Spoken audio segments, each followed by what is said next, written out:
value. Boost them with some stats. Bitcoin is a scarcity asset. I mean, it's just a fact. Geopolitical, national, down to the local. Friends and enemies, welcome back to Canadian Bitcoiners podcast on this beautiful long weekend Monday. My name is Joey. That's Len. Buddy, what's going on? How's the job hunt? CNE applicant number 54,561. Did you get any interviews? Are you looking to run the Apple, like bobbing for apples or skee ball? What are you applying for? What is your ticket collector? What is your work experience? Oh, well, I've been there numerous times, so I'm hoping that alone should give me a leg up on somebody else who hasn't probably been there because they haven't been around long enough to have been there. This is only an annual event. Yeah, so I don't have an interview. Just submitted my application, and fingers crossed. Let's see if I get called. I wish you the best of luck. Some of those lines look absolutely nuts. 100,000 people deep. Although I think next month we'll get a downward revision to only about 40,000 people, if I had to guess. So depends who's in charge. Yeah, a lady's still there. We'll be talking about Erica Meckentarfer. That's a tough last name to say. Yeah, no doubt. So we'll be talking about that tonight, along with a bunch of other stuff. We hope you're enjoying your long weekend. I just finished barbecuing, went swimming today. I'm enjoying a Muskoka Brewery Tread Lightly tonight during the podcast. Hope you guys are also wielding your drink of choice, whether it's water, milk, or a light beer. We're talking about craft beer this show, so stay tuned. I can't wait. The sponsors, as always, first and foremost, Easy DNS, the friendly neighborhood registrar you didn't know you needed, but you will know you need them soon, because as you see in the UK, the crackdown is coming, and where better to be than a registrar that will take care of your privacy, your information, and not bend the knee.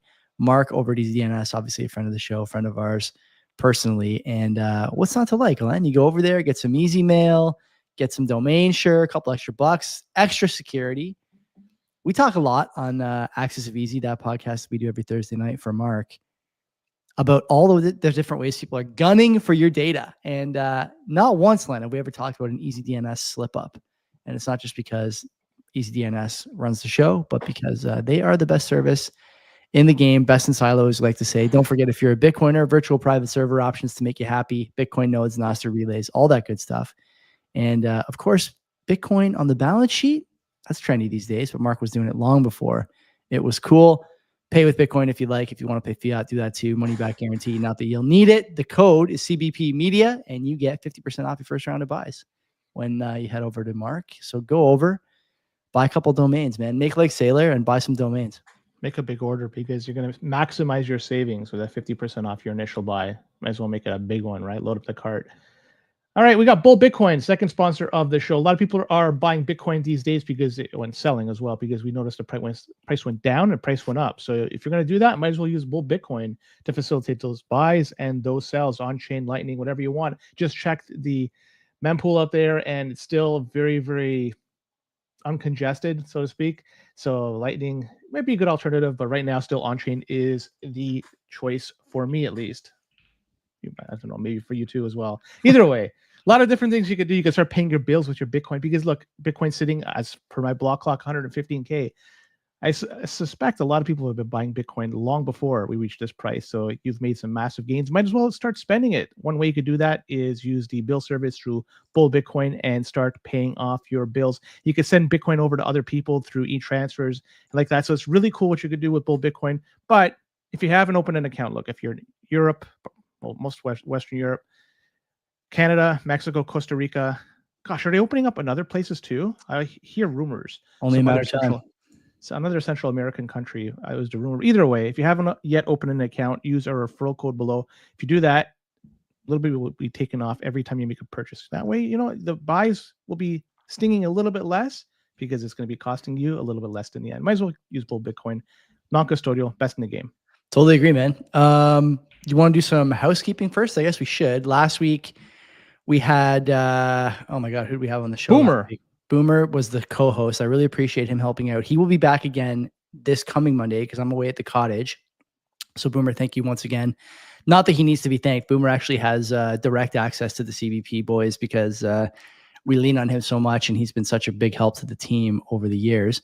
Last week I talked to Heather Exner-Piro about energy and specifically the sort of lack of foresight that we seem to have had over the last, I don't know, 10, 12 years ish, related to our natural resources, not just oil, though that was obviously a hot topic because it's a hot topic. Anytime you talk about energy in Canada, that comes up. But we also discussed, Len, something I think is really interesting. And these are my words, not hers, the censorship regime around what it means to be able to talk about oil and the benefits of oil. The burden of proof in some cases, where it lies for somebody who wants to report, for example, on net zero initiatives and, the sort of greenwashing that goes on. And one thing, I want to mention here in housekeeping, because I think it's relevant, and I know that not everyone listens to the guest spots if they don't listen to Monday night. Did you know that, you know this because we talked about it, the CPPIB stopped reporting on green energy and net zero. Some banks also stopped reporting on it, and a number of other Canadian, we'll call them investment planners, just for the sake of making it easy for people to understand, stopped reporting on green energy and net zero. And we thought, I think correctly, it may not be the exact reason, but we correctly thought that the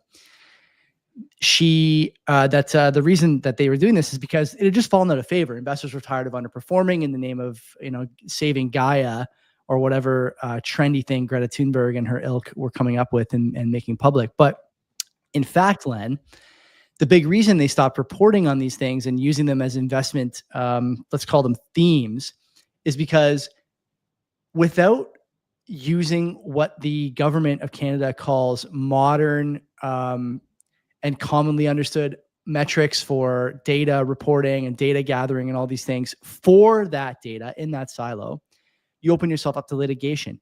Up to 5%, I think, of global revenues could be fined by the federal government if you use information that, even if accurate, is misleading.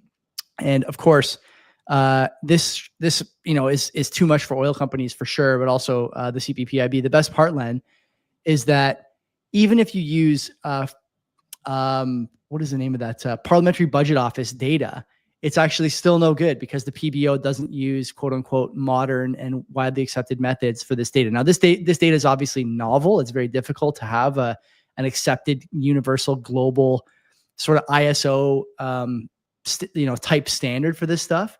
So you just can't talk about it. And on the other side of things, to talk about how great green energy is, renewables are, no such requirement.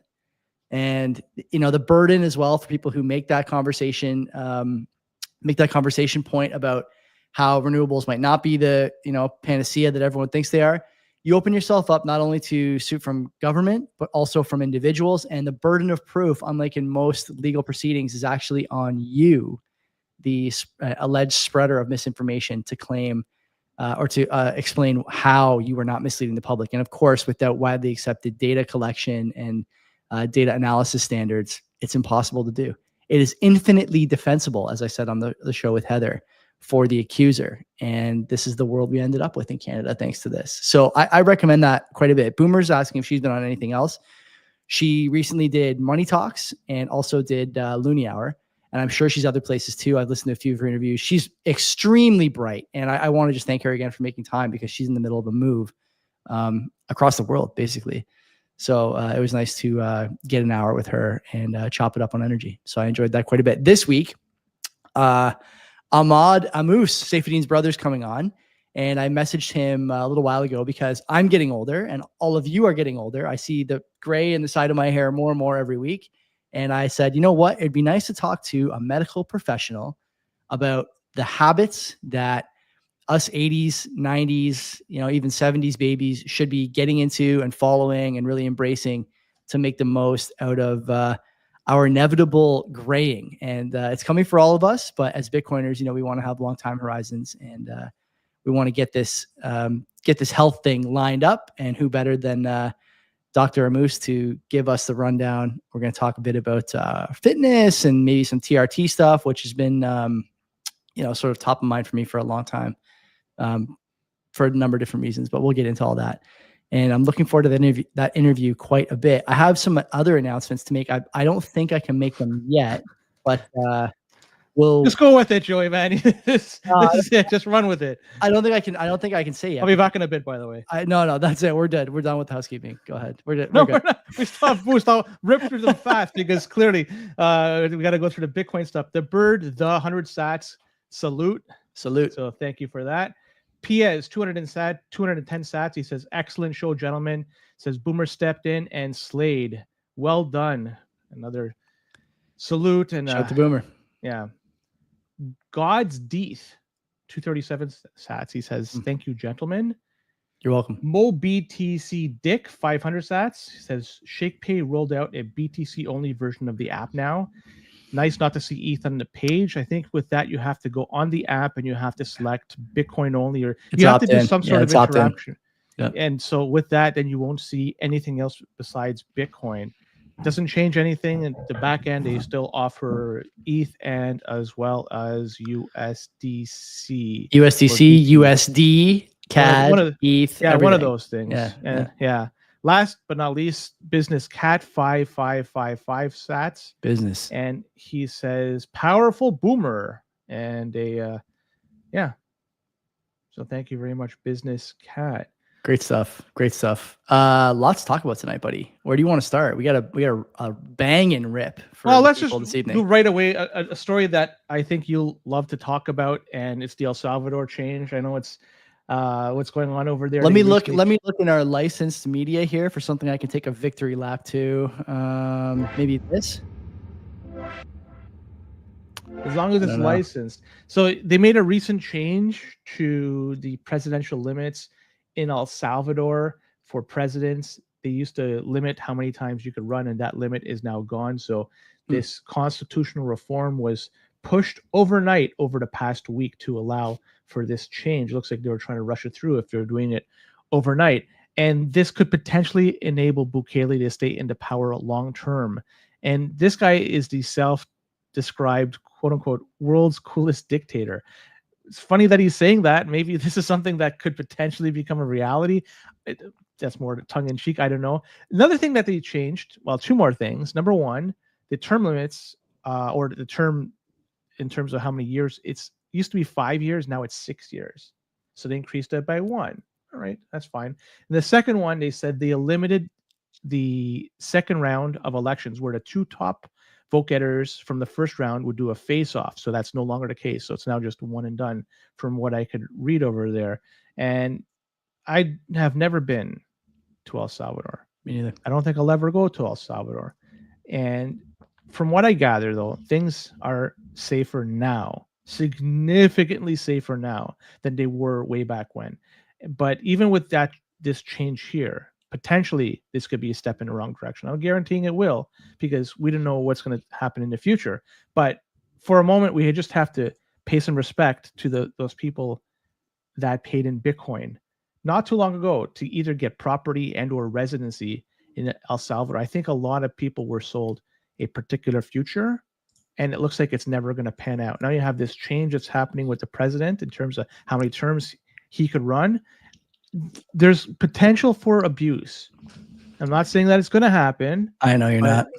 Well, because I can't guarantee that it's going to happen. But looking at this, it's a step in the wrong direction. One way of looking at it, but another way is if somebody's good. I'm not saying he's good or bad. If somebody's good, why limit them to 2 terms? This is unlimited terms. Obviously, a step in the wrong direction. Obviously, right. And we continue on this program. We continue to not be fooled by the veneer of Bukele's PR history. I will say that we've had El Salvador friendly people on the show. Jaime, obviously, a big El Salvador guy, a Salvadorian himself, and we've had others as well over the years who are, not quite adjacent to that government, but certainly share the view that many Bitcoiners do or did or still might, that's the place to go if you're a Bitcoiner. It's a Bitcoin country. There's going to be Bitcoin city and volcano bonds and all this stuff, none of which materialized, by the way, none of them. You'll remember that Samson Mao, who now has a place on MSTR earnings calls. Something there probably. Wait. Mao and Adam Back pumping the volcano bonds. Wait. Go back. Samson Mao is on the earnings We can call. Like we can get into that if you want. Because I'm curious. I got problems with that too. We'll go to it after. Well, that's an ad hoc Bitcoin story. But I don't think this is a good idea. I think it's clear that Bukele is overstepping his bounds. The thing I think is most telling here is the IMF forced him out of the Bitcoin game, but doesn't care if he becomes the president forever. And if you think, okay, that this is not a bad sign, I mean, you can cope as much as you want. I know a lot of you guys have real estate there and houses there, and you uprooted your life here in Canada and blah, blah, blah. I get it. I feel for you. Okay. I'm pouring one out for you at this point. Because you got. And I think a lot of us told you this was a bad idea 4 years ago. You didn't listen. It's better than Canada. It's a country on the come up. It's this, it's that, in time, Len, maybe I'll speak for myself here. Maybe I will be proven wrong, but I think for now, there's no doubt that I fucking nailed this. And I think you nailed it too. Maybe not as explicitly, but I think we both had our doubts about this. I've been neutral on this. I haven't been very negative. Well, let's just go through a quick checklist here, right? Like volcano bonds was a big story. How'd that go? Still flop. pending. We don't. I'll tell you. Flop. How did Bitcoin City go? Big rendering, wood model that he made. How'd that go? Flop. Bitcoin Beach, El Zante. Oh, it's gonna be the first ever Bitcoin place. People are gonna love Bitcoin. How'd that go? Flop. Chivo wallet. Oh, everyone's gonna get Bitcoin airdrop to them. They'll see the benefits of Bitcoin as a peer-to-peer currency. How'd that go? Flop. Fucking flop, flop, flop, flop, flop, flop. This guy is a clown. That country is a joke. And now, not only do you have real estate there, but you're captured by the IMF. That's a GGTTYL moment for these people. You got. And you may not. Oh, for the people that bought in. Yeah, you may not want to admit it. You may not want to talk about it. You may tell me I'm wrong, but just look at the scorecard, man. Look at the scoreboard. Okay. Again, yeah, for the people that bought in, absolutely. It's the people that live there, and I have no skin in this game, nor do I have any relatives. IMF, no Bitcoin allowed, but you are allowed to be the president forever and basically lock up anybody you say is dangerous. Okay. In terms of, okay, sure. I'll give the benefit of the doubt here. In terms of the improvement of the overall safety of the country, it's been trending in the right direction. Sure. So, as I say, I agree with that. I have no skin in this game, so I can't say what's going on. I don't have relatives telling me with boots on the ground what's going on. Everything I'm getting is kind of second, third hand, where the fuck it is, from some other sources. And in those cases, it sounds like life is getting better. I'm not saying it's going to continually get better, but things have improved to where we are now, to where we were, say, 5, 10, 15 years ago. This is the dog training thesis. I went over this. They had nowhere to go but up. And they could have still gone down. I would point to Venezuela, for instance. To Haiti. Like, there's only so many countries below El Salvador, Right. But they could have gone to the Venezuela route. Sure. Right. Venezuela is an example of having an amount of they're soaking in oil, and that's just hyperbole, but they have a lot of reserve, and they just used it poorly. Plus it was poor management. They kicked out people of skill. They put in their cronies in power, and as a result they weren't able to extract the resources. They weren't able to refine those resources, and the money was directed to areas just to pump up the government. And gasoline was cheap because it was subsidized. People were happy because of that, but it was unsustainable. So education became free, but again, that was unsustainable. I talked to somebody that from Venezuela, and that she hates fucking what's his name, Maduro. Maduro. Yeah, Nicolas Maduro. So it could have gotten that direction. So I'm not saying that they had anywhere else to go. They could have still gone down. There's still ways for that. It just, things have improved. I think we could basically close the door on this. 100%. That this door is closed. It's been, for me, it's been closed for it ever a year and a half. For you? No, right. No. So, as soon as Jaime told us this guy had a history in PR, and then I started to put together okay, Mallers is the guy who made this huge deal about all this, and then this guy comes over, and the whole thing is just like Pablo's saying, it's a LARP. It's a LARP. The whole thing's a LARP. He needed some international support. He got it. And this whole PR spin, the guy that's in charge down south is the exact same thing. 100%. He's a PR man. 100%. Right. Yeah. So, he's a. I don't want to say something that'll get into trouble, but clearly the guy is not what we thought he would be. Yes. And more so now than before. Yeah. I don't know what has happened, but again, like, we'll talk about Trump probably sometime during the show. For sure. We'll talk about it in today's show. It's a story that let's keep going. El Salvador, RIP. God bless you. Good job. TYL GG.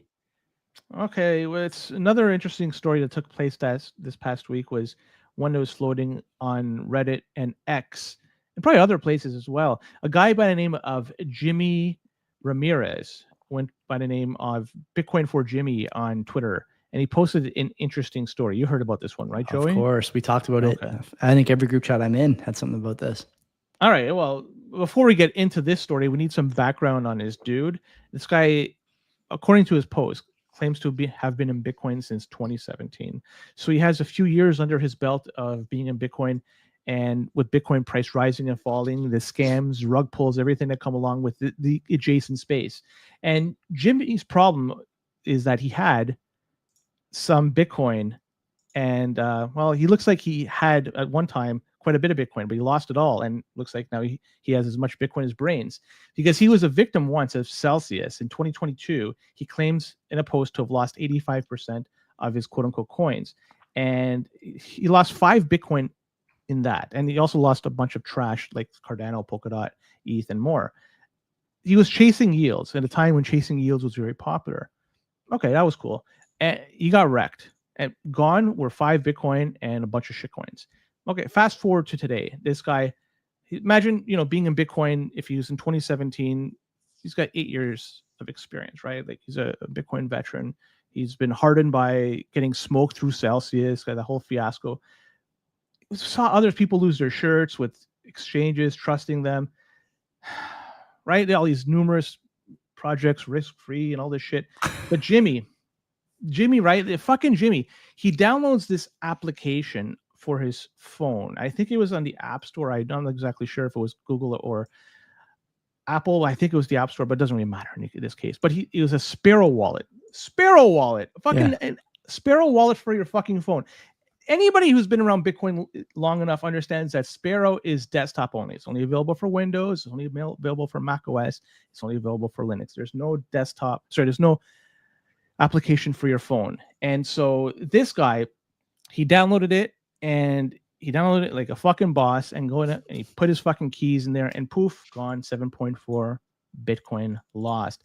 Jimmy, I feel bad for you, but every shun god in this system understands that there's no fucking Sparrow for people have to look that up. There is none, right? Like, every it's only, every shun god.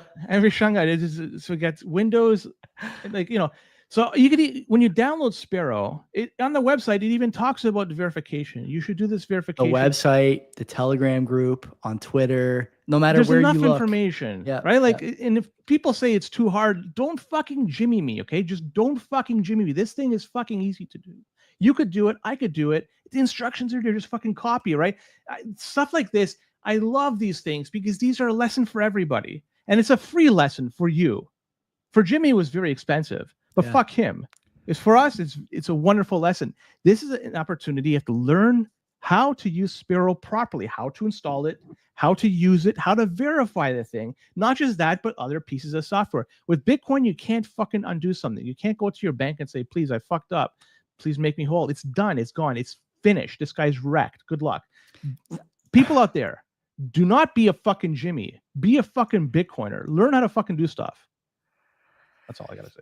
Yeah, I think you're 100% right, my man. I was thinking about the verification thing on Sparrow not long ago, and I'll be honest, I don't spend as much time verifying my installer as I should, at least not the way they tell me to. You could drag and drop it into Sparrow as a verification. There's a few other ways to do it too that I didn't think about until, kind of thinking about this Jimmy thing. Like, there's so many different places where you see and hear about Sparrow. And what do you always see and hear about Sparrow when you go to like their Twitter feed, their Telegram group, the Bitcoin Discord, our Discord, like anywhere where there are Bitcoiners gathered, and someone brings up Sparrow, the same comment always rises to the top, and it's almost immediate every time. Only download Sparrow from the Sparrow website. Make sure you verify the link. To me, it's something as simple as going to the Telegram chat, going to the Twitter page, and going to sparrowwallet.com and looking and seeing, okay, these links are all going to the same place. They're verified in all three different places, all three different spots, all three different networks, whatever you want to call those three landing zones. And this is the correct application. The worst part about this, though, for me, is that in his like plea to the Bitcoin community to try and get some donations, he's trying to blame Apple. He's going to sue Apple for letting a scam app into the App Store. Bro, this is not an Apple problem. This is a you problem.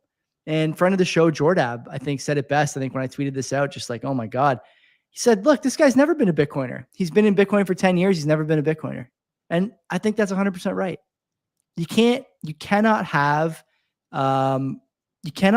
like a sort of, you can't have no intuition, right?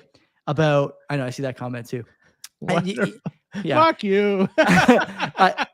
You can't have that sort of lack of intuition if you're going to be in Bitcoin, because what this Pierre Rochard and Bitstein, all these guys who have been around and around and around and around, what do they always say? Everybody is a scammer. Everyone wants your Bitcoin. Every app, every service, every lending platform, you name it, they all want your Bitcoin, and they're going to do whatever they can to get it. And I think it doesn't take much now to avoid the mistake he just made, but here we are. He's managed to lose 7 this time, 5 before. That is generational wealth. Truly, that is generational wealth, and it's gone. Now here's the question: do you believe him? I said that it's either one of two things. He's either the biggest idiot or the biggest scammer. Yeah. He's posted that address where you could donate your Bitcoin, and incredibly, so 1.7. He's got a lot back. 1.7 million Bitcoin. Yeah. Sorry, sats. My bad. Yeah. Sorry, 1.7 million sats have been donated. Like, who the fuck is donating to this guy? Like, look at the guys who donated to Peter Schiff. It's the same people. I have no idea, but some people have enough Bitcoin they're willing to part with it for an unconfirmed story from a guy who, by the way, has no history in any posts that I've ever seen. Like, I've not come across the guy before. There are people I don't follow on Bitcoin Twitter that I see often in replies or in groups or whatever, but I've never seen this guy before. Never. And like at this point, I don't know. Yeah, he's probably not. No, if he's the biggest scammer, I got to give him credit because he's playing the long game. His posts, when he got quote unquote wrecked from Celsius back in 2022, are still there. So it's not like he created these posts yesterday. No, I know that. I know that. So he's either a wonderful scammer, and he, like I said, he's playing the long game, or he's just an absolute fucking idiot, and he has no idea what to do with his Bitcoin. And clearly, he had some combination of the two, maybe. I don't know. Mark is in the chat saying that he actually knows somebody on Apple's security team and sent them the link to that app. So that app is gone. Yeah, it's not going to last much longer after this. Yeah, but like I still don't blame Apple for this. It's it's funny too. Friend of the show, Praveen, obviously, who does Cove Wallet, I think had to jump through some hoops to get his app on the App Store, right? Because of the money transmission element. I'm surprised that the one thing I'm surprised about is if they were able to get a scam app through, what were the hurdles that they had to overcome? Obviously, nothing about actually transmitting the money or safety around, money holding or whatever the term is. I don't know. But it does raise an interesting question there. I still don't think it's Apple's fault, though.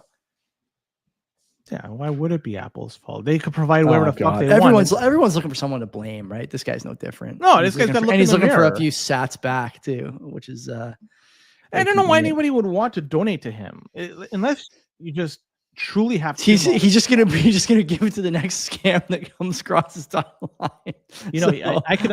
I'm willing to bet this guy's gonna try it 100x. Or some sort of like incredible leverage to try to lever up. Yeah.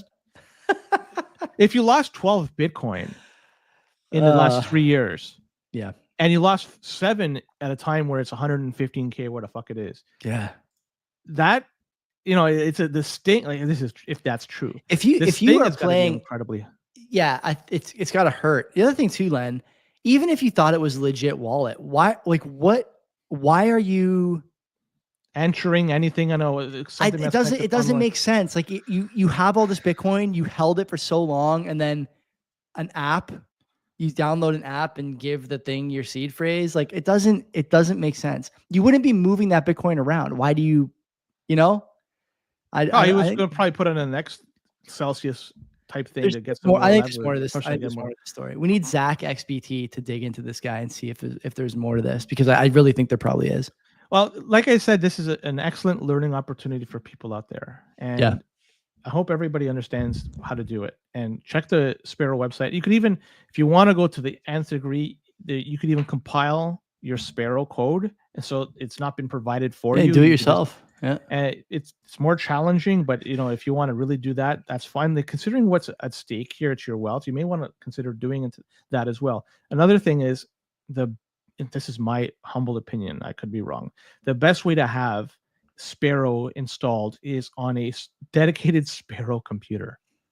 They have a shitty laptop that is never connected. It doesn't have to be shitty, by the way. It can just be an laptop. It could be whatever, but get something that you don't give a shit about. A few $100, buy it, and then install an operating system that you like, whatever it may be. Mm-hmm. Never have it hooked up to the internet until it's time to sign a transaction. So then you hook it up to the internet, you do all the updates, because in between it connected to the internet, there's going to be some updates, reboot, restart, all that shit. Then do your transaction. And that way it's never connected unless you have to do the transaction. Your keys, you have generated them offline. You're always interacting everything air gap. This is the best way to do it. That's my opinion. Do whatever you guys want. But again, when you're talking about your wealth, when it cannot be undone, you don't want to fuck around. You want to make sure everything is done properly. And if you don't do it, you'll be another Jimmy. We'll be fucking laughing at you in the process. Don't Jimmy yourself. Mark, if only there was a way for brands and domains to assert their IP across multiple channels. I don't know, Mark, if you know a way. Go to EasyDNS. Mark can always help you with that. Jimmy, RIP. What's next? What else we got? The statue of Satoshi. Is this a real story? Why do we care about this? Well, I see this. I see all caps in the Corn Lords chat, and he's online talking about someone stole the statue. Why do I care about the statue? Tell me why I should care about this. It's vandalism. At the very least, that's what this isn't the Canadian vandalism podcast. Who gives a shit about the statue? It's a statue of supposed to be a rendering of Satoshi, and somebody. So at the very least, it could be vandalism, or it could be just a simple no coiner. Now, for people that are unaware, what we're talking about, in Lugano, Switzerland, there was a statue that was set up for Satoshi. The statue it's just a mock-up. I guess it doesn't really look like an actual individual, but nonetheless, this past weekend on Saturday, it was noted it was stolen. It was found shortly thereafter, apparently nearby a lake, at the shores of a lake, and there was some damage to that. So, and whatever it may be, whoever took it, it's now found. Looks like they're going to put it back together, and but some local yahoos were either responsible for this, or they mentioned maybe some no coiners. I have no idea. Why the fuck would anybody want to do this? Like, these pricks are just out there for a good time. Like, they're just ruining shit. It's a symbol of what's going on with Canada, with other countries as well. Yes, it's people just, so like, at the very least, you could take away that from this story. And it's utter bullshit why somebody would go out there and destroy property for the sake of shits and giggles. Unfortunately, in this case, Satoshi statue is the one that took it. If that Satoshi statue was erected in the Dundas driving park, it would never fall victim to any vandalism. no vandals around here. That's all I have to say. I don't care about this story. God willing, it'll be put back up, but whatever. If not, false idol. It's a golden calf, maybe, to somebody, Well, some people enjoy it, and Lugano has a thriving Bitcoin society, popular, whatever the fuck it is. There's a lot of people. They have a conference. They have a conference. So yeah. So take that forward. Like, it's a good Bitcoin area. Sure, it makes sense why it would be there, but I don't know. Either way, was Roger Ver, was he in the area? Can he? I don't know. Is he allowed out of the country? Yeah. What's Did I he take thought? I thought he was Or stuck. is he, He's under investigation or whatever. It's a warrant out for his arrest. for what? Statute? No, I thought it stealing was for tax. statues? I thought it was for tax evasion. Yeah, of course it was. I know Yeah, it certainly was. It wasn't a Jebediah Springfield when they cut off the head. That was fucking bad, by the way. Bitcoin Independence Day came and went August 1st this past week, and Bitcoiners celebrated the 8th year of Independence Day, or the UASF Day, whatever works for you. You're right either way because they're both correct. And what this was, uncooperative miners back in 2017 were forced to realize that they don't run the network, the Bitcoin network. And this is where users, node runners, resisted the miners' will. And the significance of this we can't really understate this, because it shows that node runners out there, they are the ones that ultimately control the network. They have a great deal of power, more so than even these big, powerful Bitcoin miners that are colluding behind closed doors and trying to impose their will on us. And the outcome from this, it was going to be, originally they were trying to push for SegWit 2x. That was their idea.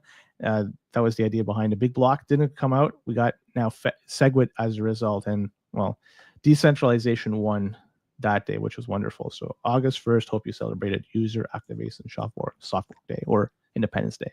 What did you do for to celebrate? Like Bitcoin Pizza Day, you get a pizza. I didn't do pizza this year. Jan 3, maybe take your Bitcoin off exchanges. What'd you do for August 1st? I bought Bitcoin that day. I bought fucking Bitcoin that day. Did you? Yeah. Okay. Yes.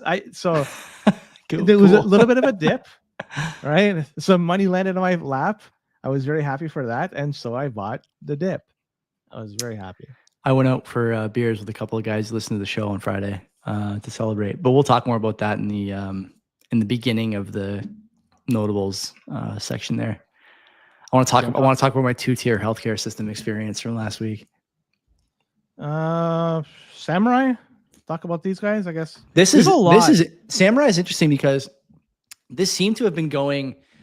I don't, for lack of a sort of better way to frame this, it seemed to be going our way for a while, and now it's completely flipped. They're going to plead guilty to a precedent-setting. I think a precedent-setting set of restrictions here, a set of circumstances. Yeah, they're pleading guilty to conspiracy to operate an unlicensed money transfer. But really, I mean, we with Tornado Cash, it's interesting because there was a sort of a fee structure, so they took a fee, I guess. But the big thing, like here, is you can't control what people do with the software that you create. Yes. And so you can't be held accountable for the code that you write. You know what it is? It's really weird. It's like a gun maker manufacturing a gun. That's the obvious one. Yeah. And a gun is used in a crime to kill somebody. Is the gun manufacturer responsible for the death of that individual? John in the chat saying it's not precedent setting because the judge isn't issuing a verdict. I don't know. I'm not a jurisprudence enjoyer. They're going to be so I don't know. sentenced in November because they pled guilty, and they face a maximum of 5 years in prison and a $250,000 fine each.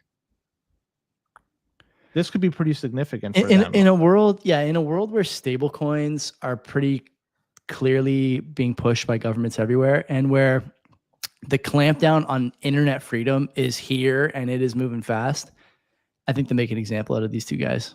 I think they'll go for the full 5 plus. They'll go for the full 5 plus the $250,000. I think they've already time served. They already did it 1 year, right? I don't know. I'm not sure what the ramifications of that time that's already passed are, but the overarching theme here is one that we talked about a bunch on this show, on Axis of Easy, during interviews with people who are not even into Bitcoin, honestly. One of censorship and control from the state, and the Leviathan was for sure bleeding in its corner after round 6 or round 7, and they have come out swinging here in a major way. And if you look at what's going on in the UK and what's going on in the States, the stablecoin legislation, Genius Act, all that stuff, it's pretty clear to me that there's an effort here to identify things that are dangerous to the regime and squash them in their crib, basically. And there's a fly circling me here. Squash them in their crib. And why not?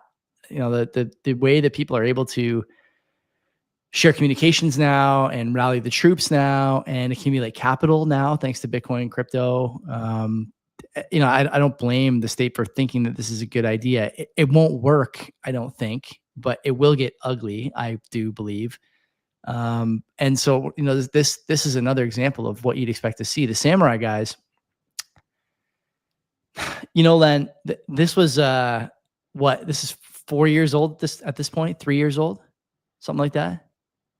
I didn't think it was that old. I think it's 3 years old. I'm pretty sure it's 3 years old. So they've been sitting around thinking about this for 3 years. It's gone through 2 administrations, one outright, anti-privacy, anti-crypto, anti-Bitcoin, and one who, at least on the surface, is pro-Bitcoin, pro-privacy, pro-freedom, all these things. And the result seems to be largely the same. The monoparty, uniparty is moving against these guys in a way that I think people should be paying attention to, because it does. April 2024. That's when they were arrested. So, but when did this whole thing? There was talk about Tornado Cash in 23. So maybe it's 2 years old, not 3 years old. Tornado Cash, yeah. So it's been going for a while, right? And is it political? Yeah, I don't think it's political. I think it's just I'm with you. The way the state is moving against things that allow for privacy. And I realize I'm kind of, mixing Tornado Cash and Samurai and all these things, but I think from a pragmatic point of view, if you look at this through the eyes of your enemy in this case, they view these things as two strands of the same muscle, and you're getting the result that I think you're going to get for a lot of privacy focused stuff, including Bitcoin, by the way. At some point, I think there's going to be a move. I think we've talked about this before, that, whether it's this year, next year, a decade from now, the private holding of Bitcoin you will be incentivized away from it, to say the least. Well, the money transmission thing is huge, because even here in Canada, was it nodeless? Nodeless? Like Sparrow, does Sparrow need a money transmission license now? So that's peer to peer. Yeah, but it doesn't matter. So these are things that you have to start asking. Because remember how we talked about. Sorry to cut you off. Remember how we talked about years ago when we were still I was in a different basement at that time. We talked about how one of the things that the government does is try and establish precedent and set jurisprudence standards on smaller companies. And then they start pecking up the tree. So they pick a small entity like Samurai, like Tornado Cash, whatever, like Sparrow, blah, blah, blah. And they say, look, these guys don't have the guns to fight this. We need to set up a new law where any app that transmits Bitcoin, that signs transactions, whatever, anything that does that has to fall under these rules. And they have to be either disallowed or come under the umbrella of the state. There's a huge difference between an application or program that signs versus one that you give them your Bitcoin, they have the keys and do whatever, and they send it back to you. This is when you're talking about something like Sparrow. I don't think you're technically wrong. I think you're going to be. I'm 100%, because when you're talking about Sparrow, I know Sparrow doesn't even have to exist as a I don't know if it's a company. I think all these wallet apps are going to start coming under scrutiny the longer this goes on, is what I'm saying. As long as they are simply a program that an end user can compile and run, and it does not interact. I'm not disagreeing. It's going to be hard. Not interact at all with a server. Yeah. It's essentially just me, my node, and that's it. It's going to be hard. There's nothing. So there's no third party I'm dealing with. I'm dealing everything in the house. Yeah. Now, the one that, from what I gather, is probably will not be subjected to any sort of issues in the future is join market.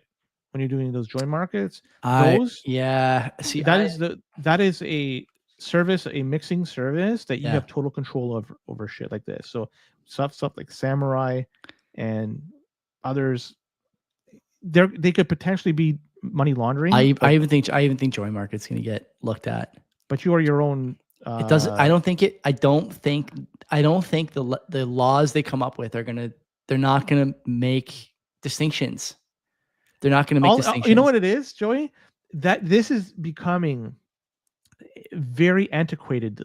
Not just the laws, but the ways that they try to fight This it. is It's is almost sovereign. like This is sovereign. This is the entire, in my opinion, this is the entire, like, this is what you should take from sovereign individual, that even if the government gets it wrong, they will make your life impossibly difficult before they realize they got it wrong. And they won't realize. They'll can they be make made. Bitcoin?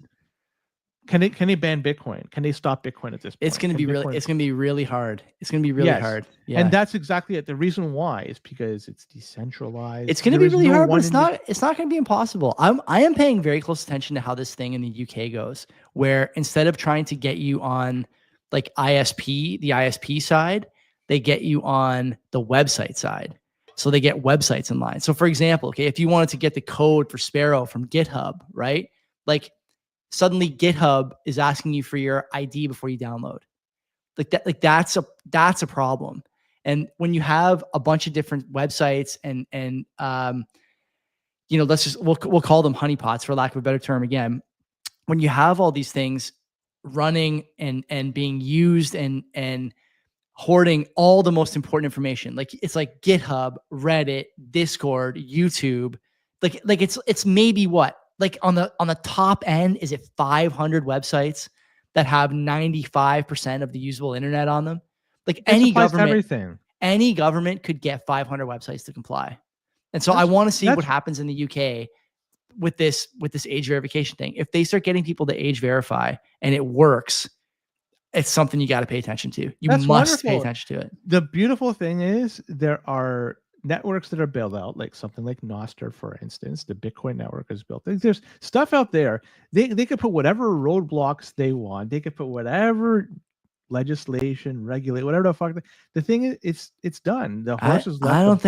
I do not think it's that easy. I know you do, but once they start going for DNS, ask Mark. We'll see what Mark says if he's still in the chat. Once they start going for DNS companies, then what is the plan to get Nostr? Like you can't get Nostr on you can't access the URL. The one I would look at as the shining light here, the beacon on the hill, why shit like this will never come to be, is you look at torrents. I'm sure this has been the scorn of software companies for decades. And to this day, they have not been able to stop this because it's peer-to-peer. And you can't, you could do whatever you can, but in the end, users will find a way around it. Yeah, they didn't stop it, but like, they could create. Look how like it's just like a shell of what it was in like 2005, 6, 7, 8. Now it's a shell. Is it? I haven't used it in a very long time because I have no need to use it. It is a shell of itself. It is a shell of itself. Yeah, but it still operates. Yeah, it's still there. That's right. I can still send shit peer-to-peer. It hasn't stopped, and I'm not sure what's the rationale, like why it's a shell of itself. Maybe I'm an example. Like I used to use Windows, and I used to at the time allegedly pirate games. Yeah. No longer.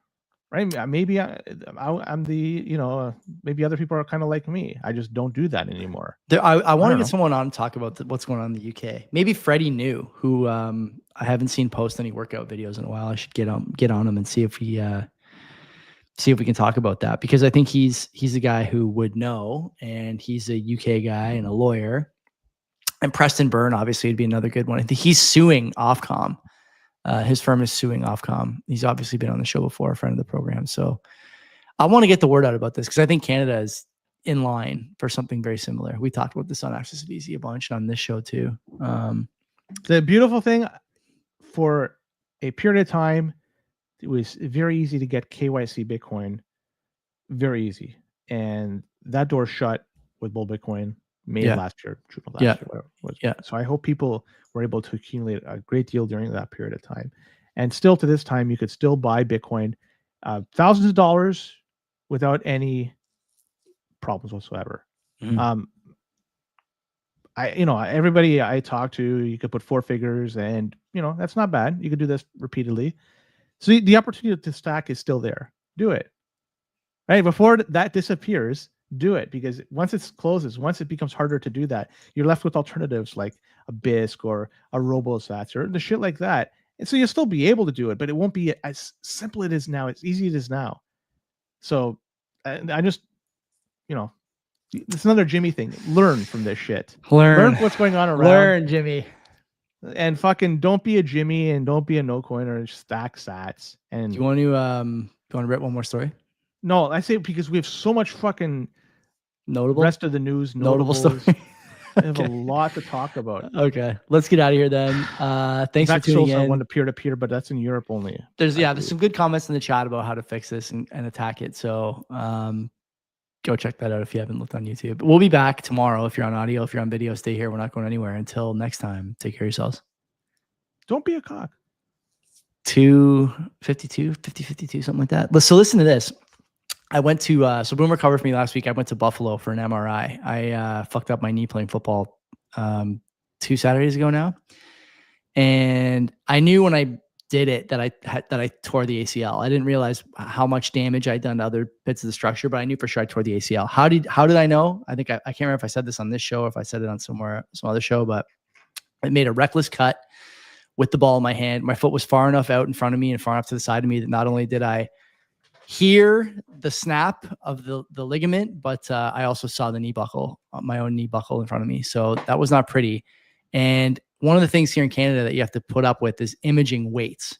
The weight for orthopedic surgery is not that bad, but the weight for imaging is brutal.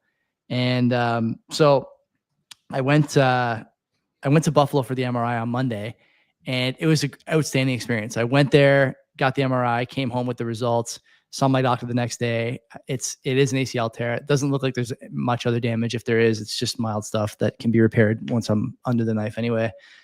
So trying to get that surgery done. Now here's where the fun part starts. I won't dox, but I went out for beers on Friday with 2 guys. One of them is a guy who I hope can help me accelerate my surgery scheduling time, thanks to his connections. And I just want to thank him for his help, and obviously thank the both of them for coming out to meet me for beers on Friday at the Collins in Dundas. We had a great time, Len. We drank for probably 5 hours. And at the end of it, went through the park with my dog off his leash and watched him run around for half an hour with another tall boy, which was nice. I didn't do much on Saturday, but just wanted to thank those guys for coming out. It was a great time. Next time we do a meetup of some kind, maybe in September or something, I'll put out a wider all points bulletin. But these guys actually hung around after the CBP dry January. Wait. So let's go back. The wait time. So you got it right away done. Yeah, in Buffalo. US. Yeah. Here, what's the approximate 6 time? months. 6 months. Yeah. And that's brutal. Yeah. I could tell you there's one thing even more brutal than that. What? And waiting for a fucking node to sync. I'm telling you right now, I have 2 fucking nodes waiting, just one right here. It's a piece of shit computer. This is taking forever to do. No. And I have one upstairs that's better than a piece of shit computer, slightly better than a piece of, and it's almost done. That is the fucking worst. Holy fuck. I can't stand not having a node. I don't know what it is. I feel fucking lost without it. Oh, that is man. worse. That is the fucking worst. It takes, and you know what it is a result of? It's a lot of this spam nonsense. Mm-hmm. The last year and a half, so somewhere in the beginning of 2024, end of 2023, the sync process takes forever. It goes nice and quick up until about then, and then just it hits a wall. The spam causes it just to fucking take forever. It's pathetic. It's too bad. That's a wait, Joey. It is a long time. It is a long time. So anyway, yeah, well, we're talking a week. I don't know if you know. Obviously, you don't know. When you go to Buffalo, they give you the results right away in a report and your images. So funny, I ran my images through Grok to see what Grok thought about the injury, and it picked up on everything right away, which I thought was pretty fascinating, kind of neat. I mean, I think knee MRIs are pretty straightforward. There's not really much to look at there. It's your tibia, your tendons, your sort of like patellar tendon, and lateral medial meniscus, MCL, PCL, LCL, ACL, all that stuff. So yeah, very cool. I highly recommend that to anybody who needs an MRI. It was like $800 all in. So, you know, if you're a Bitcoiner, I can't think of a better way to spend a bit of your stack if that's what the position you find yourself in. So it was worth it. I think I would do it again. I hope I don't have to do it again, but I would do it again if I needed it. That's for sure. All right. Department of Downward Revisions. Love it. We talked about. Right. Listen, we called these guys that last year, or the year before. No, you called them that. It was. This is the first time Yeah. I'm actually saying those words. I've never said it before. Yeah. So this is not just a Biden thing, right? This news absolutely tanked the markets, not just traditional markets, but fucking Bitcoin took a dive as well, which is a great buying opportunity for people that got in. If not, it's okay, still cheap. Anyways, this happened. They revised these numbers, the non-farm payroll. Trump, knee-jerk reaction, right? What do you do? Fire somebody, right? Like right away, fire. So when this happens, there's going to be severance costs, right? You're not just firing them and they get nothing. And I don't know if this person, this Erica Mick, whatever, is responsible for this. Somebody's head has to roll, but I don't know. This has been going on forever. Yeah, right. This is not just. I knew you were going to say this. I have some data on this. We'll talk about it. But go ahead. This happened last year, and a lot of people was they doing it to pump up Biden last year? I don't know. These revisions have been going on for a long time. I have no idea. You know what? To be perfectly honest, I don't give a shit. I just laugh at what's going on. I just laugh at the reaction to this. People, 1 minute everything is okay, the next minute everything's on fire. You got to start selling and start liquidating shit. Like paper hands everywhere. I love it. And the funny thing is, 3 days later, at least with respect to Bitcoin, I have no idea what actual market it's. We're basically where we started, right? Like nothing has changed. It's just another day, another dollar. A wonderful day, you know. Yeah. Like get the fuck. Like this shit. It just Trump. I love him because for this respect, he's just always knee-jerk reaction. Got to do something. Got to do something. It may not be the best thing. It's just fun to watch, right? They're not talking Epstein. We don't talk about this. Tunnels being dug. We don't talk about this. Like all these things that should fucking matter. They don't talk like this war that's happening in the Middle East. It's quieted down. Nobody's talking about it. But this is the biggest thing. Let's fucking do something. Like it's almost like they're trying to give us something else to look at, some distraction, just something else to keep us busy. I'm not busy. I don't fucking care about this stuff. I do not fucking care. I'm going to pretty strongly disagree with some of that. And I just want to point out a couple of things here, right? The crux of the situation is whether or not the data being collected and shared is being done is the methodology one that opens itself up to political bias is the question. And the media, of course, is wetting the bed, screaming into the pillow because Erica Bedfart or whatever her name is was fired. And, we'll talk a bit about her in a sec. But I just want to point out, okay, this is the same media that in 2019 and 2020 tried to get the Federal Reserve to play hardball with Trump. Do not cut, no matter how bad things get. Don't enable Donald Trump were the headlines in the New York Times, Wall Street Journal. And then in 2023, the headlines were the Federal Reserve should cut rates. Joe Biden's doing the best he can with the cards he's been dealt. It's time to cut. It's time to cut. The media is full of shit. The data is political. I'll talk a bit about inflation data, and then I'll move to some of the Bureau of Labor Statistics stuff. I didn't look up the inflation data for this show, but I did look at it for Around the Corn last week. Inflation data, specifically CPI data in the States, has obviously come under a lot of scrutiny in the last little while. And why not? It drives a media coverage cycle, basically 24, 48 hours, if not longer. It drives tons of press conferences around the White House and sometimes from the president, him or herself, himself, I guess, in every case. I don't have to play politically correct with that. And not to mention, Len, every single sort of retail investor now looks to see if rates are coming down before they decide whether or not they buy stocks, buy Bitcoin, buy a house, buy a car, refinance, like all these things are contingent now on rates. Whether they should be or not is a different story, but this seems to be the lever on which things are moving or against which things are moving. The CPI data before COVID included somewhere between an 8 and a 10%, what we'll call, for the sake of clarity on the show, guesswork.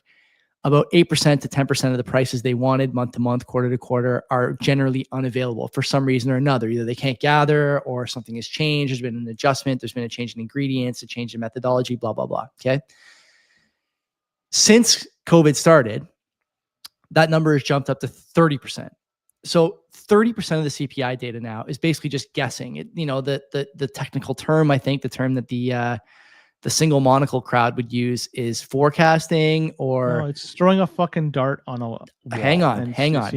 Len, I agree. Let me keep going. So this is the term they would use. I would call it guessing. And when you have guessing, you open yourself up to political bias. We've seen that. Okay. We saw it during the Biden administration. We saw it a lot during COVID. And you can't tell me we didn't see it during Trump 1, for sure. And by the way, it was encouraged, supported, and expected during Trump 1 because everyone wanted that guy out. Okay, sure. Now, the BLS data is interesting because I think what people are getting wrong here is fairly simple once you lay it out, but it's not really intuitive when you look at the story. He fires the BLS data chief or whatever she is. She's the head of the Bureau of Labor Statistics. He fires her because he says the numbers are fake and they're trying to make him look bad. What I think is actually happening here is a little different. The numbers were revised downward from 2 months ago, I think, significantly. The largest downward revision since at least 2009. Some places you see it's the largest downward revision in 50 years. Now, data collection has changed a lot in 50 years, and this is survey-based data, and these things change all the time. The collection methodology changes all the time, and the participation rate changes all the time. So let's say it's just to be safe and on the conservative side, not the political conservative side, but the, situation conservative side. We'll say since 2009, that was the biggest downward adjustment. Now, a lot of people will say, well, he doesn't want that adjustment because it makes the economy look worse than it is. That's not the problem.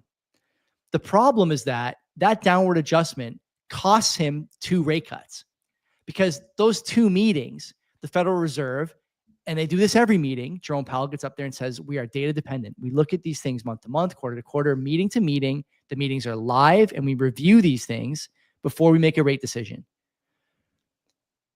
The data he's relying on is always wrong. There's no doubt about that. There's always revisions. Sometimes it's 0.1%, sometimes it's 0.5%, but it's always in that ballpark. It's been in that ballpark for a long time. The question is, why did 2 of the biggest revisions come when Trump was the loudest about rate cuts and firing the Federal Reserve chairman after the meetings where he wanted the cuts concluded? And now there's a break in August for the story to cool down. That's why. About this is that's why he fired her. Now hang on. Yeah, the data is difficult to collect for sure.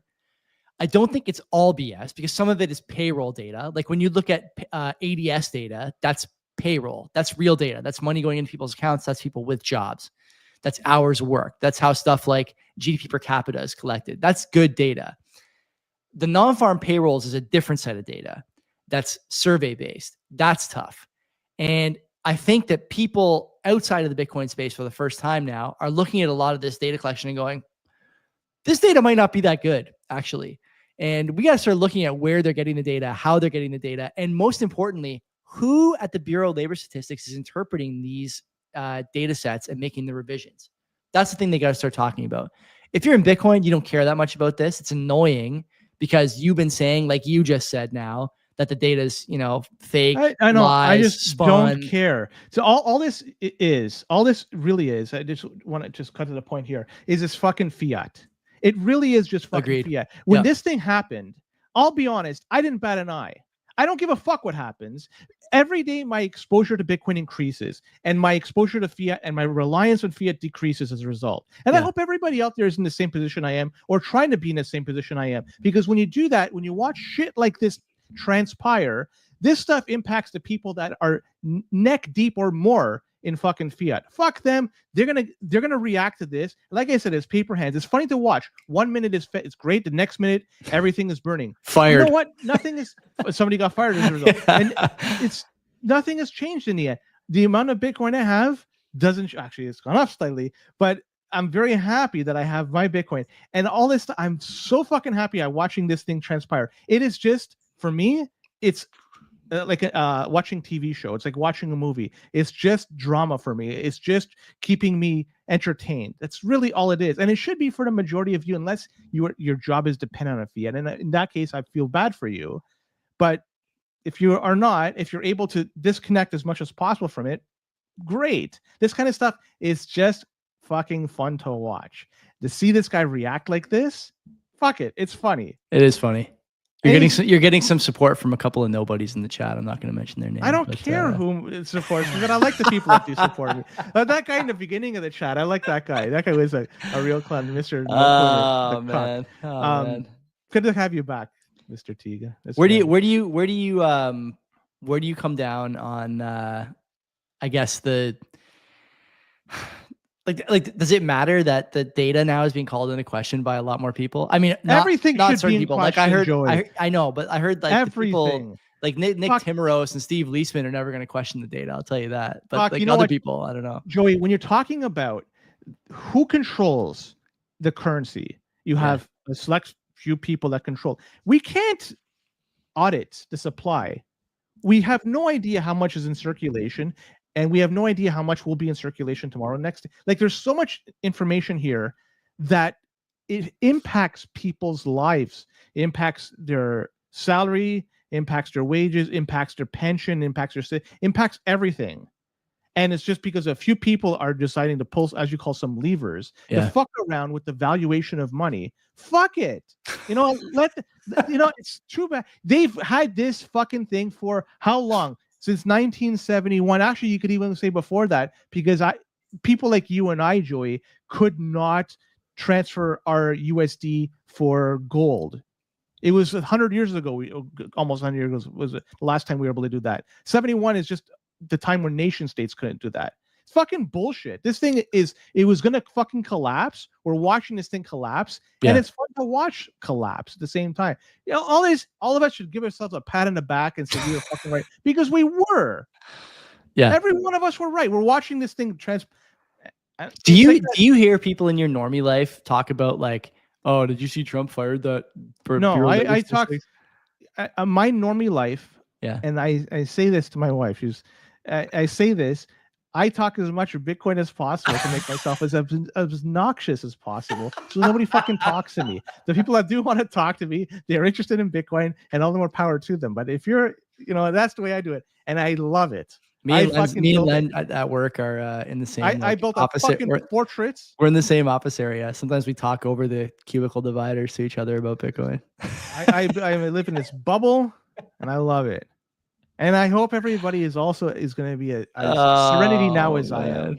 That's right. Right? Like, let's move on, because there's lots more to talk about. This UK bill, this online safety crazy absolute mess. Yeah. I don't want to talk about the specifics of the act, but there's one particular thing that's going on that I want to point and say this is fucking bullshit, and we should say that we should stop this kind of thing. I've learned this past week some British MPs have been using VPNs for some time, right? They're probably use this to bypass some of the restrictions right now, but I guess time will tell. But the interesting thing about this, Joey, they were expensing this bullshit to the taxpayers. All that? No, it was like NordVPN, ExpressVPN. It was the shitty ones. Yeah. And including, like, it's not just MPs, including senior government ministers. So like people fucking senior there, they were using and charging the subscription to the public. And they said the business secretary, Jonathan Reynolds, he expensed 2 years of his NordVPN starting from April 2024. Also, the Labour MP Sarah Champion, what a name, by the way, who in 2022 urged that the then Conservative government to examine if widespread VPN usage amongst teenagers could undermine the protection afforded by age checks. Fuck you. Fuck you. Then the government, they say they have no plans to ban VPN, which create a secure encrypted connection over the internet, but they're closely monitoring how young people use it. Fuck you. You guys are fucking using it and charging the public for you to fucking use it. They say that VPN usage has skyrocketed since the Online Safety Act has come into effect. Makes fucking sense. Some person on X couldn't even look at the images that he himself posted because he didn't verify himself. He posted the images. Why should he have to go through the whole process to verify who the fuck he is to see the images that he fucking posted? This makes no fucking sense. But the people in charge there, they'll be happy to use VPNs, not only happy to use it, fucking charge the taxpayers for the privilege for them to use it. And they say that, you know what, we're going to look at potentially look at monitors for young people. Fuck this. Like, this is a two-tiered system. That's why, again, I go back to Bitcoin. I love fucking Bitcoin because it takes away a lot of that fucking power. Just, you don't have it anymore. We have it. Node runners, shit like that. Fuck this. This is it. This whole actually is a piece of fucking shit, but it's coming to a country near you. Did you see that some kids came up with a AI-based website where you can punch in your postal code in the UK and it'll give you an AI-generated version of your MP's face and MP's driver's license you can use to age verify? Oh, that's incredible. Is that not the best thing you've heard? That's incredible. I love it. That's great. Yeah, good. I guess. I don't know. What else can we say? I can say this is gonna come. If you want to find out more about this, go to the Access of Easy podcast and sign up for that newsletter, because we did talk about this, I think, last week or the week before, and we probably will talk about it again on Thursday if I had to guess, because it's a developing story. It starts, of course, with the 4 horsemen of the infopocalypse, I think is the name of the or the nomenclature that the sort of cypherpunks would use. How are we going to lock down the internet? Drug dealers, money launderers, pedophiles, and terrorists.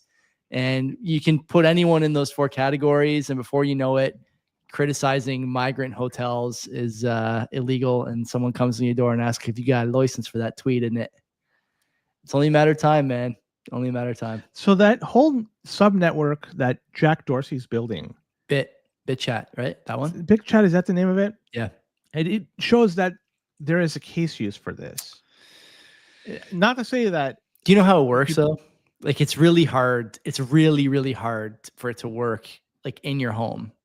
You might be able to talk to your wife in your own home if you both have it. It's similar to way like the it's like low frequency pods. Bluetooth. It's low frequency Bluetooth. Basically, it's a mesh network they use. It used to be called Fire Chat back in the day. That was the name of the app that had the same thing.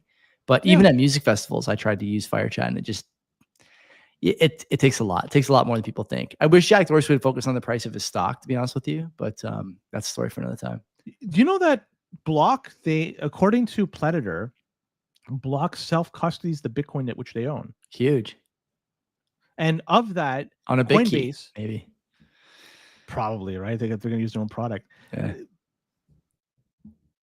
Top 10 companies that have Bitcoin, 8 of them, they're responsible for doing custody. So 2 of them do self-custody, I think. We couldn't find this, like, Block being one of them. Who's the second one? And a lot of people were saying Tesla. Yeah, maybe. So, I don't know. I have to look at that list. But this, good for Block for self-custodying their Bitcoin, but like, how's their stock doing? I don't even. Me neither. I sold that demon stock a long time ago. Wonderful. Anyways, Canada. Some news came out this past week, and it's showing that maybe Canada's heading in the right direction. Maybe.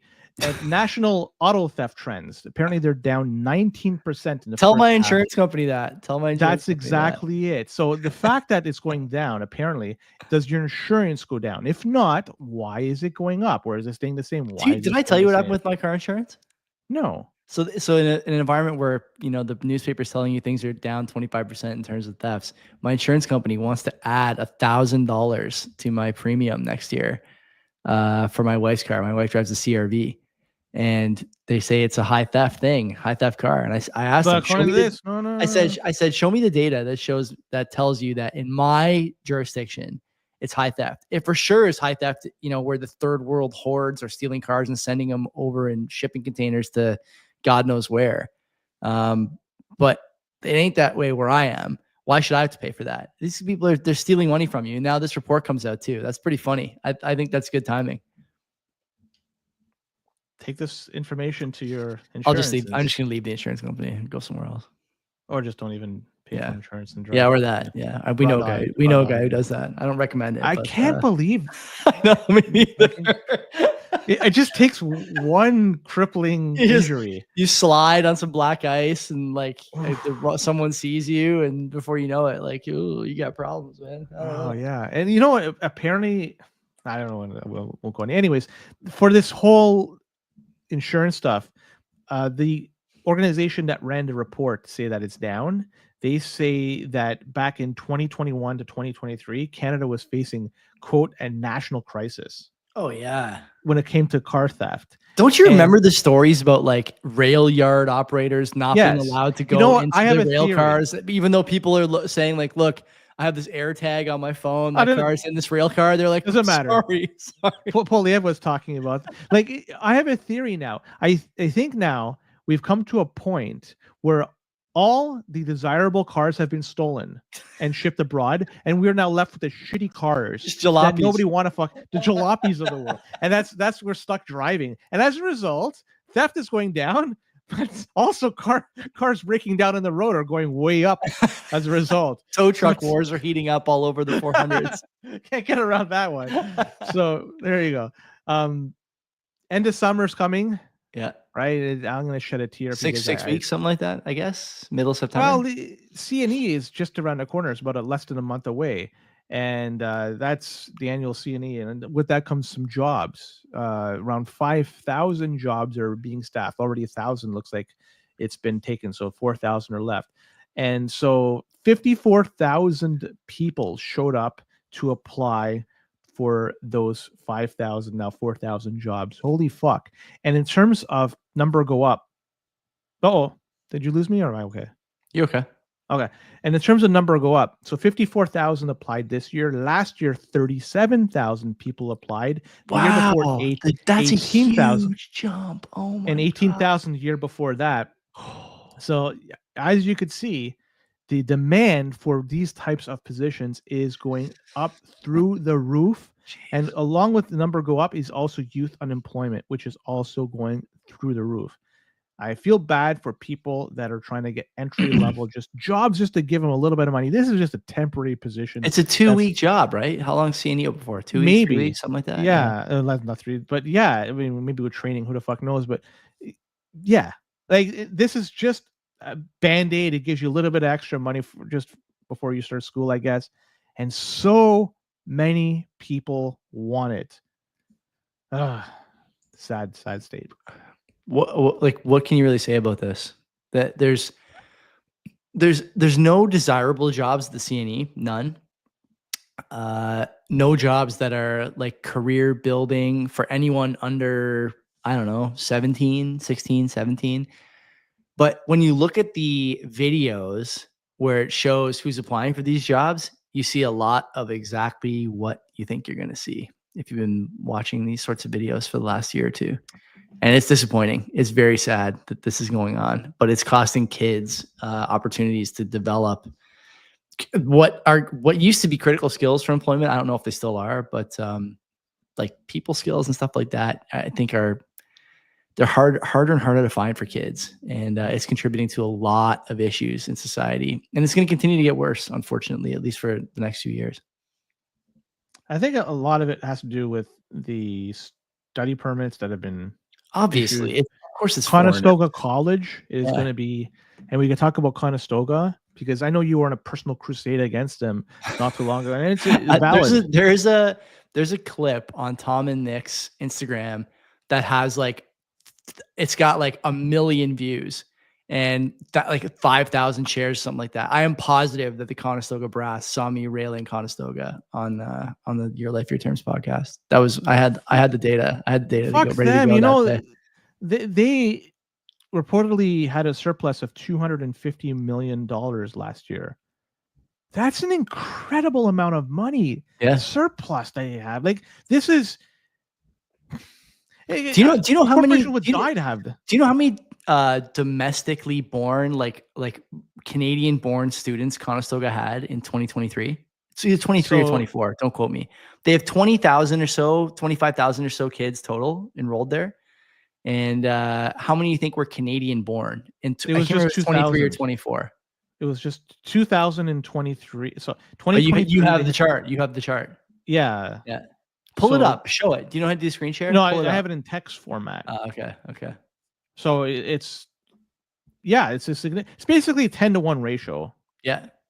That's essentially 10 it. For every 10 10 to 1. international students, you have one domestic student. And the school was set up, majority of it, through taxpayers' money. So Got it. the people that are trying to attend it, most likely their parents and their grandparents, their taxation dollars was used to help establish and pay for this school. And now they're going ahead, and it's just strictly for profit, right? They could get way more money by having an international student come here. But what are the impacts of this? They don't give a fuck. Obviously. They got their $250 million surplus. If they start saying that they're going to go to a Bitcoin treasury company, is this going to be like a good thing? Are we going to applaud them for this? Either way, I'd say fuck them. They never built housing for the area there. I don't think Conestoga contributed to any infrastructure, housing, transit, nothing. I know they were building their own housing. I also know that the Conestoga president during all this stuff built a wing of the school and named it. He named it after himself. So that was pretty good. And yeah, Boomer in the chat. Remember the video I showed? What did you learn at Conestoga? I learned how to cut vegetables. It seems like not a great thing to learn if you traveled 1,300 miles to 13,000 miles, whatever it is, to learn that skill. Like maybe you want to you have to give them credit, because the alternative is they'll learn street food, how to prepare that. So they'll be cutting vegetables in a sanitary environment, or at least a sanitary way of doing it. Maybe this information can be shared with other people. Do you hear that? Did you hear that sound? That was our monetization. I don't say where the street food is. I say just in general street food, right? Okay, let's talk about this story from Global News. Sure. And the title is Extremist Influencers Weaponizing Femininity. Love this. Warrants Canadian intelligence report. They say women workout routines that devolve into anti-government rhetoric, makeup tutorials with anti-feminist commentary, personal finance videos that blame immigrants for stealing jobs. And according to a Canadian government intelligence report obtained by Global News, they say extremist movements are weaponizing femininity on social media to attract more women into their ranks. And this report, for people that want to know who did it, was prepared for the Integrated Threat Assessment Center. And the report warns that female extreme influencers are using popular online platforms to radicalize and recruit women. These are all words he's not Len's laughing. You guys can't see if you're on audio. Len is trying not to laugh reading. Oh no, I copied and pasted this like, so nobody could blame me for putting my own. This is straight Your copy Honor, and paste. Clearly in the video, News. Len is just reciting the story. Yes. There you go. I love seeing like this story. So yeah, they're using women to radicalize people. Good stuff. I showed this to my wife. She had a laugh about it. That as if mommy bloggers are driving people to become the new Hitler Youth. I doubt it. I think what they're actually mad about is a lot of women now are realizing that maybe they don't want to go to work 40 hours a week and contribute to GDP. Maybe they want to stay home. Maybe that's actually what they should have been doing the whole time in some cases. I won't speak for every woman, but watching the way my wife's thinking has changed since we had our little one, I can say that it's a very interesting phenomenon to watch a career woman go back to what I've started calling the factory default settings. I think they're mad that mommy bloggers who are staying home are realizing that when they take their kids to school, there's, it's 50% kids who can't speak English, and 100% of those kids' parents can't speak English. And there's, what many are starting to realize are radical social causes being parroted and supported in the classroom as opposed to math and literature. I don't think these things are extreme views. It's funny talking to Stockwell a couple of weeks ago, when I brought up some stuff about immigration and other, social hot button issues around certain ideologies, let's say, just to protect our necks here a bit. He agreed that these things are really common sense views that are just now becoming shareable in what used to be spaces where you couldn't say stuff like that. Schools is a great example of this. The article points to a few other things that I won't get into, but this is the same. It's not the same outfit, but it's an adjacent outfit to the RCMP, obviously. And the RCMP said a few weeks ago that someone who suddenly goes from thinking that women should be working and need to have a job and, raising kids is not that important, to thinking that women should stay home and raise the family and be homemakers is a sign that someone has become an online extremist. I mean, these people, they don't know how they sound, I don't think. More and more people feel this way. And what we've seen from families that are successful and kids that are successful. And by the way, this came up today actually with a friend of mine and his wife, where we were swimming with our kids.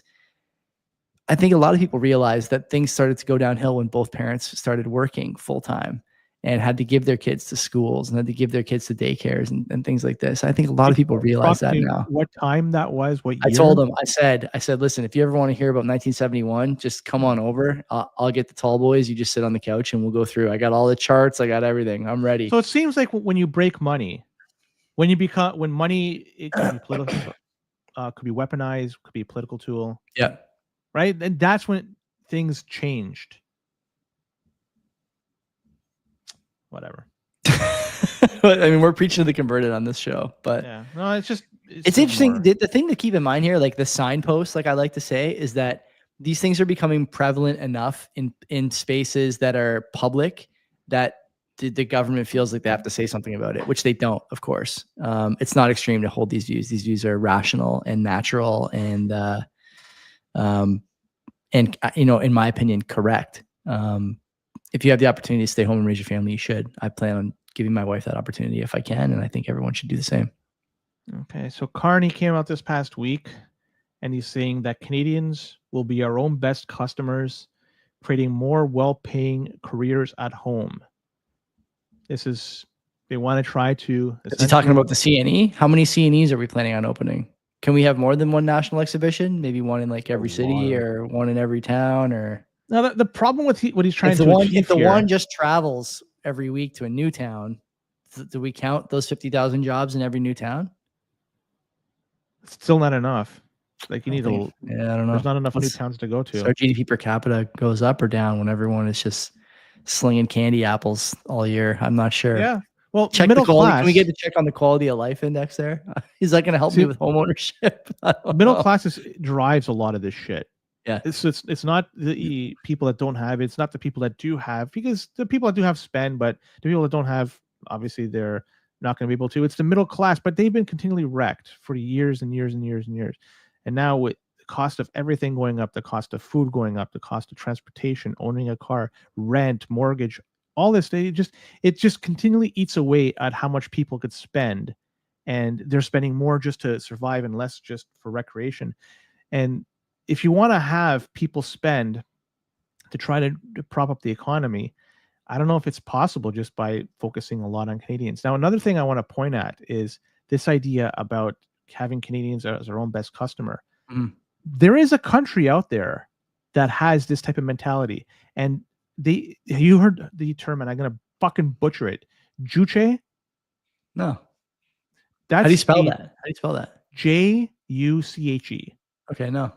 It's a North Korean word that was made up, I believe, and it was self-reliance. It's basically doing everything within house, and so you're able to make the country stronger without relying on anybody else.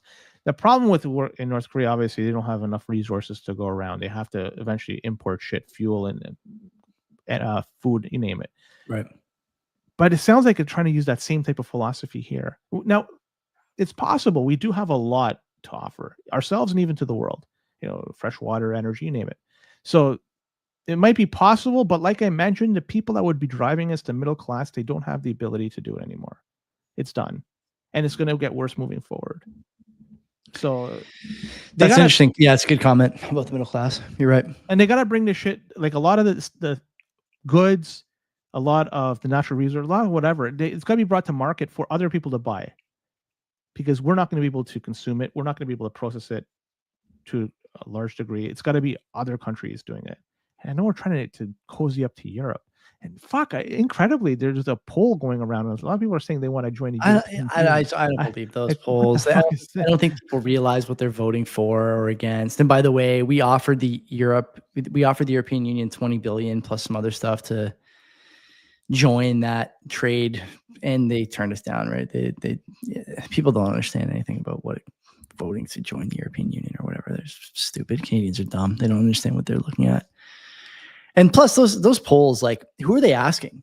You know, the people who are wearing elbows up T-shirts in line to vote, like those people don't know anything. They don't understand economics. They don't understand trade. They don't understand. And by the way, how many of those people know that Europe made a trade deal without us? The prime minister, to his credit at the time, went overseas to try and bolster those relationships when he became the leader of the party and when he became the prime minister, in the face of the Trump ghoul. And how'd it go? Europe made a deal without him. You got outgunned, man. And, you know, I think Canadians got to start thinking like, oh, what happened here? You know, are we really going to pretend that we're holding any cards at this table? It doesn't seem like it. All right. Got the Hamilton versus Brampton man segment. Wrapping up. Are we going to talk about the sponsor for this segment? We don't have one yet. Not yet. Next week we'll talk about it. Okay. If things work out. Anyways, so you have the Brampton man versus the Hamilton man. For people that want to play at home, you can. And I'd love to know if you could guess the right person here. So until did Boomer get this last week?